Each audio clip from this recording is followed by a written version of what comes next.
우리들은 흔히 이상적인 세상을 말할 때 유토피아라고 이야기를 합니다. 그런데 유토피아라는 말은 그 말 자체가 사실은 되게 아이러니한 말입니다. 헬라어에서 비롯된 이 말은 유라는 말은 없다라는 뜻이고요. 토피아라는 말은 장소를 뜻하는 토포스라는 말에서 유래된 단어입니다. 그러니까 그런 장소는 없다라는 의미가 유토피아라는 말 안에 이미 담겨져 있는 것이죠. 그래서 사람들은 우리가 살고 있는 곳이 유토피아가 아니라 흔히 그 반대의 개념으로 디스토피아다 이렇게 말할 때가 있습니다. 2013년도에 제가 재밌게 봤던 영화 중에 그녀라는 영화가 있는데요. 그때 나왔을 때 굉장히 좀 되게 신선한 느낌이 있었습니다. 신기술이 사람의 외로움을 해결해 줄 것이라는 유토피아적인 상상을 바탕으로 해서 이제 기계 인간을 로봇을 만들게 되는데 그 인공지능 운영 체제의 사만다를 이 주인공 테오도르가 만나고 나서부터 삶의 활기를 띠게 됩니다. 실제로 사랑에 빠지기도 하고 이전보다 더 자신이 사람과의 관계에서 이해받지 못했던 그 따뜻한 관계를 인공지능이었던 사만다를 통해서 위로함을 받고 이해를 받는 경험을 하게 됩니다. 그러니까 사람들하고 마주치는 관계는 때로는 상처도 있고 어긋남도 있고 그 대화가 그 자체로 어려움일 때도 있는데 이 사만다와의 이야기는 그 자체가 완전히 유토피아적인 그런 만남과 세계를 이렇게 경험하게 되는 거예요. 근데 영화가 점점 시간이 가고 진행될수록 모든 게 완벽하고 모든 게 유토피아적인 관계임에도 불구하고 이상하게도 채워지지 않는 어떤 고립감이 이 주인공에게 이렇게 드나들게 됩니다. 기술로 포장된 유토피아의 표면 아래에서 오히려 주인공이 더 깊은 외로움과 더 깊은 한계를 마주하는 그런 영화의 결론으로 이 영화가 맞춰지게 되죠. 그러니까 기술이 아무리 발전해도 우리가 바라는 유토피아적인 세계, 유토피아적인 만남, 유토피아적인 일상이 우리에게 찾아올 것이라고 우리는 상상을 하지만 그러나 막상 오히려 더 깨지기 쉬운 그런 환상이다라는 것을 이 영화 허가 우리에게 보여주는 부분이지 않나라고 저는 생각을 좀 하게 됩니다. 오늘 우리가 대했던 이 성서일과 구약 본문의 말씀도 우리가 얼핏 보면 이거는 이 땅에서는 있을 수 없는 유토피아적인 세계가 아닐까라는 생각을 하게 하는 그런 이사야 선지자의 예언의 이야기입니다. 그러나 결정적인 차이는 무엇이냐면 이사야의 이 비전의 말씀은 인간의 손으로 만들어지는 그런 유토피아의 세계가 아니라는 점입니다. 하나님의 손에 의해서 사람들의 마음이 바뀌어지고 그리고 하나님께서 우리를 이렇게 만들어 가시고 메시아이신 예수님을 통하여 우리에게 이런 세상을 당겨 이루실 것이다 라는 하나님의 오래된 평화를 담긴 그 말씀인 것이죠. 오늘 본문 이사야서 11장은 우리에게 너무나 익숙한 말씀입니다. 그러니까 여호와의 영으로 충만한 메시아가 언젠가 올 텐데 그 메시아를 기다리는 우리들에게 그 메시아가 올 때 이 세상 가운데 어떠한 세상이 열릴 것이다 라는 것을 이야기하고 우리에게 말해주는 굉장히 익숙한 본문의 말씀입니다. 저도 이 말씀을 아주 어릴 때부터 들었죠. 우리가 아까 전에 사막에 샘이 넘쳐흐르리라 라는 찬양을 예배를 시작하면서 했는데 찬양을 통해서도 우리에게 매우 익숙한 본문이 오늘 본문 이사야서 11장입니다. 그런데 이 말씀을 준비하면서 좀 이전에는 전혀 눈에 안 들어왔던 매우 새롭게 들어왔던 한 부분이 저한테 있었습니다. 그것이 무엇이었냐면 메시아가 오셔서 이루실 세상은 인간만의 사회는 결코 아니다라는 이야기입니다. 그러니까 오늘 말씀에 근거하면 동물들과 그리고 자연의 모든 생물들, 모든 생명체가 포함되어 있는 사람들도 연약한 아이들부터 시작해서 모든 인류 전체가 포함되어 있는 이게 그 측량할 수 없는 매우 광대한 비전이고 나라라는 것이 오늘 저에게 좀 특별하게 다가왔습니다. 그러니까 이사야의 눈에 비친 하나님의 나라는 단지 마음에 맞는 인간들만 모여서 사는 그런 사회가 아니라 전 지구적인, 전 우주적인 서로의 본성만을 따르면 도저히 함께 옆에 있을 수 없는 존재들조차 함께 있고, 함께 눕고, 함께 먹고, 함께 일상을 살아가는 그런 세상, 그런 나라, 그런 일상을 말해주고 있는 것이죠. 바로 그것이 6절과 7절에 이렇게 기록되어 있습니다. 우리 6절과 7절을 한번 같이 한 목소리로 읽어보도록 하시겠습니다. 그때 이리가 어린 양과 함께 살며 표범이 어린 염소와 함께 누우며 송아지와 어린 사자와 살찐 짐승이 함께 있어 어린 아이에게 끌리며 암소와 곰이 함께 먹으며 그것들의 새끼가 함께 엎드리며 사자가 소처럼 풀을 먹을 것이며. 여러분, 지금 우리가 읽었던 이 말씀의 장면이 머릿속에 여러분 잘 그려지십니까? 사실 잘 안 그려지는 장면입니다. 사자와 어린아이와 짐승들과 어린 염소와 표범이 함께 같은 자리에서 누워있고 머물러 있다라는 얘기. 이게 생태학적으로 우리의 상상력을 동원해도 이게 거의 불가능한 세계를 유토피아적인 느낌으로 이사야 선지자가 말하고 있는 것 아니겠습니까? 여러분, 이리는 어린 양보다 강합니다. 표범은 또 어린 염소에게는 공포 그 자체이지요. 곰은 암소와 전혀 어울릴 수 없습니다. 여러분, 사자가 소처럼 풀을 뜯어 먹는다고 이야기를 합니다. 이게 우리의 일반적인 상식을 완전히 뒤집어 엎는 그런 하나님의 말씀이지 않겠습니까? 근데 하나님의 나라에서는 힘 있는 자들이 더 강해질 필요도 없고 약한 자들이 피하지 않아도 된다라고 이야기를 하시는 것입니다. 그러니까 이 땅의 오랜 법칙인 약육강식이라는 적자생존이라는 이 땅의 절대적인 법칙이 하나님의 나라에서는 전혀 다른 질서로 재편된다라고 성경은 말하고 있는 것이죠. 여러분, 이 말씀이 우리에게 굉장히 충격을 주지 않습니까?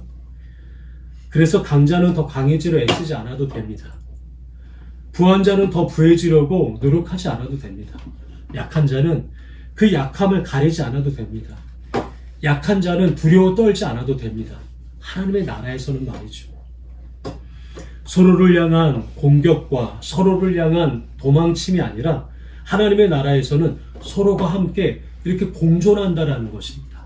강한 자는 강한 자대로, 약한 자는 약한 자대로, 사람은 사람대로, 짐승은 짐승대로, 아이는 아이대로, 어른은 어른대로 서로가 함께 머물러 있고 서로가 도망다니는 친세가 아니라 새로운 삶의 리듬으로 살아가게 된다라고 말하는 것이죠.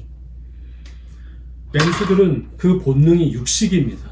사실은 삶을 유지하는 것이 육식을 해야 유지하지 않겠습니까?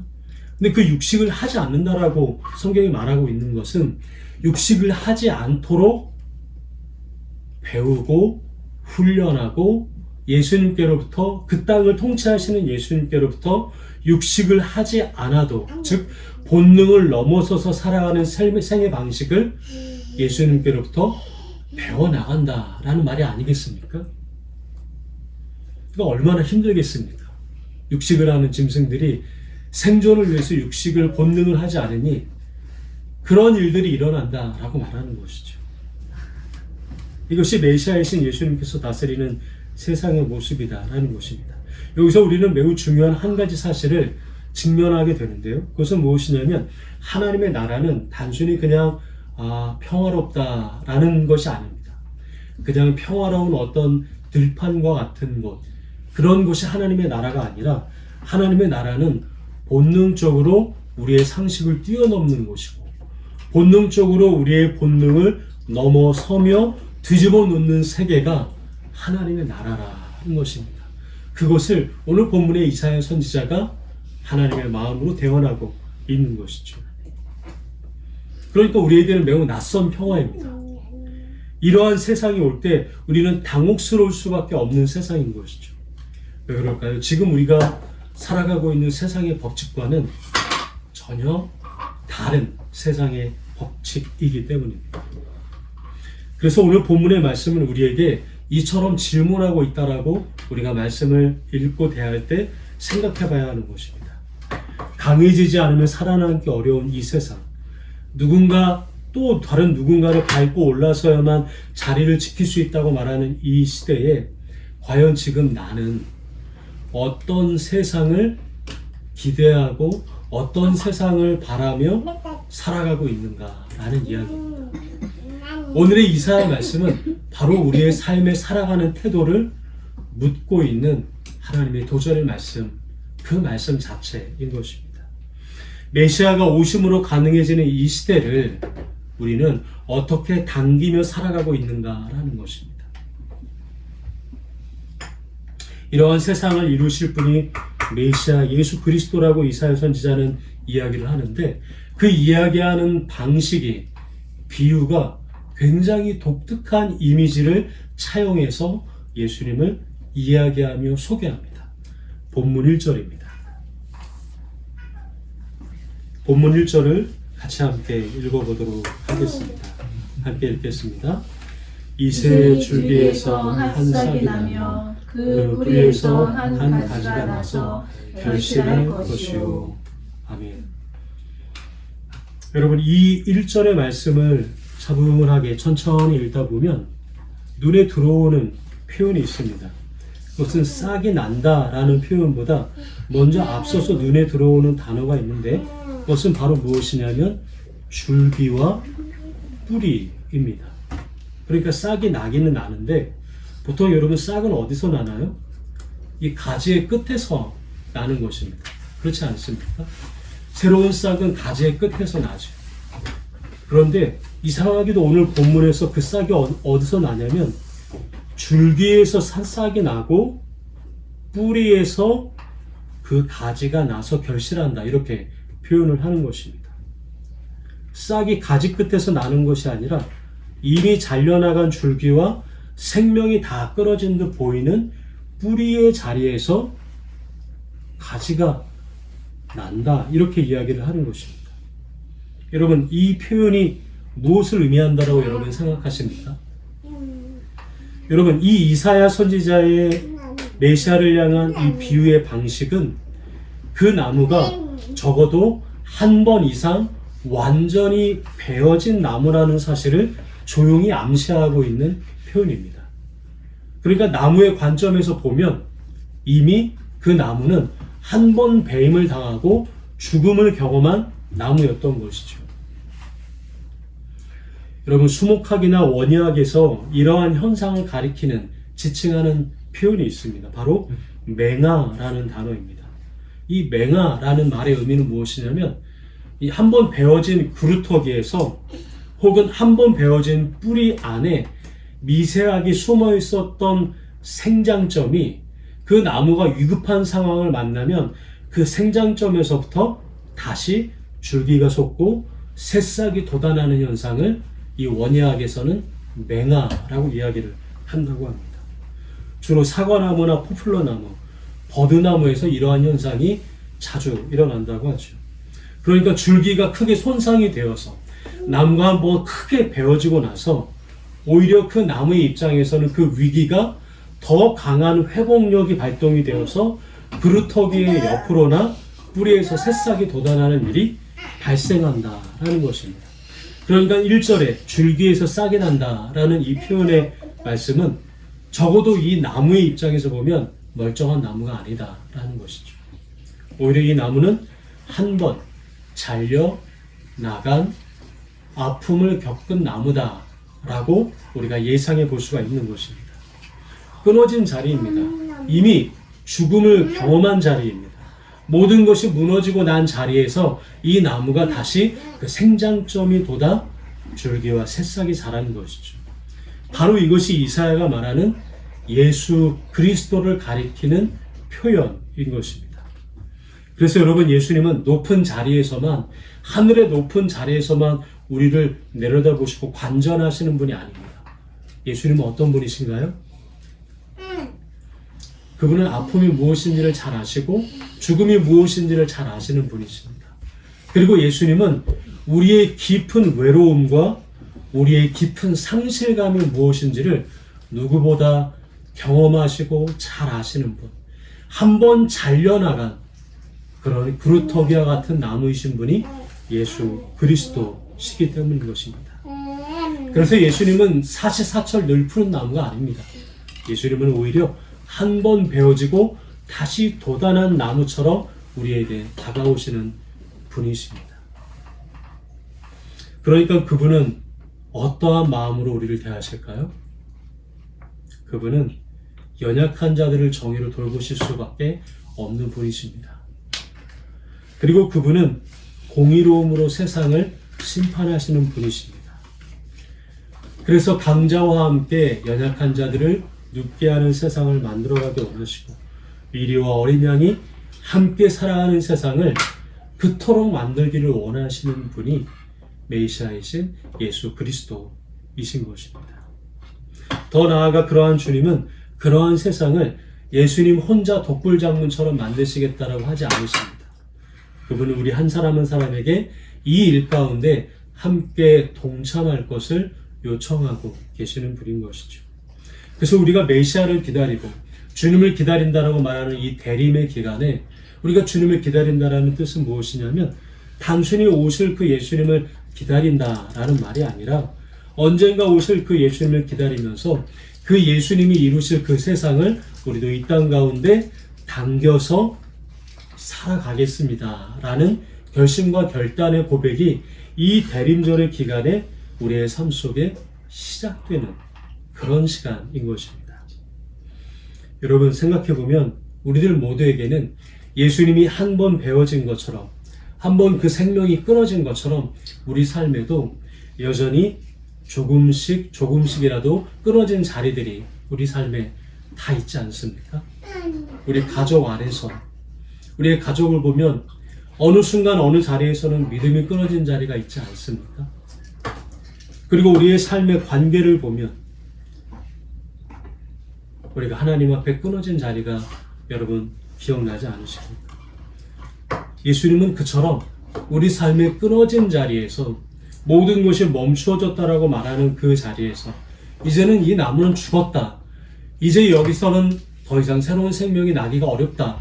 라고 말하는 지칭하는 그 자리에서 새로운 싹을 틔우고 새로운 생명의 가지를 운돋게 하시는 분이 예수님이시라는 사실을 우리가 기억하면 좋겠습니다. 그래서 주님은 우리 가족 안에서 우리 교육 공동체의 자리에서 또 저 여러분의 일상에 끊어진 모든 자리에서 주님은 새로운 생명의 싹이 자라도록 인도하시는 분이신 것입니다. 하나님께서 사랑하시는 모든 기쁨의 교회 여러분, 우리가 말씀 서두에서 나눴던 유토피아는 오래전부터 모든 사람들이 꿈꿔왔던 세상입니다. 지금도 마찬가지겠죠. 지금도 사회는 세상은 여전히 자기만의 유토피아를 향하여 끊임없이 돌아가고 있습니다. 그러나 우리가 서 있는 현실은 유토피아라기보단 디스토피아에 더 가까울지도 모른다라고 이야기를 나누었습니다. 여러분 그러면 유토피아와 이 디스토피아 사이에는 아무것도 없는 것일까요? 저는 그렇지 않다라고 생각을 합니다. 완전한 유토피아는 아닐지라도 그러니까 오늘 우리가 이사야 선지가 말했던 것처럼 주님이 다시는 그때가 아직은 오지 않았지만 디스토피아에서부터 주님이 오시는 그때를 기다리며 살아가는 그 중간에 반드시 무언가는 있다라는 것입니다. 미슬 푸코라는 사람은 그 틈새의 기간, 틈새의 장소를 헤테로토피아라고 불렀습니다. 그러니까 완전한 이상적인 유토피아는 아니지만 어느 정도 현실 속에서 구현되는 작은 유토피아를 헤테로토피아 이렇게 이야기를 합니다. 어떤 곳이 있을까요? 예를 들면 아이들이 좋아하는 놀이공원에 발을 디뎠을 때 그 놀이공원은 아이들에게 어떨까요? 헤테로토피아인 것입니다. 어른들에게는 어떤 것일까요? 어른들에게는 모든 일상의 일을 마치고 예를 들면 따뜻한 커피 한 잔을 하는 그 작은 쉼터의 자리가 헤테로토피아가 될 수 있는 것입니다. 여러분, 삶 속에 이런 작은 헤테로토피아가 많아지면 많아질수록 지금보다 우리의 삶이 더 주님을 향한 삶으로 지향하며 나가지 않겠습니까? 오늘 우리는 이사야가 말한 이 낯선 평화, 끊어진 자리에서 다시 도는 생명을 함께 들었습니다. 성탄절을 기다리며 대림절은 이 생명을 기다리는 시간일 텐데, 하나님과의 관계가 끊어진 자리가 있다면, 또 가족과 공동체의 상한 고루터기, 마음의 뿌리가 잘려나간 자리가 있다면, 우리가 다시금 그 자리 그곳에서 주님께서 우리의 싹을 돋우시고 자라게 하실 것이다라는 이 믿음의 소망으로 잘려나간 그루터기와 같아 보이는 삶에서 새로운 생명을 움돋게 하시는 그 주님의 생명을 가슴에 품고 살아가시는 저와 여러분의 삶이 되시기를 주님의 이름으로 소망하고 축복합니다. 함께 기도하겠습니다.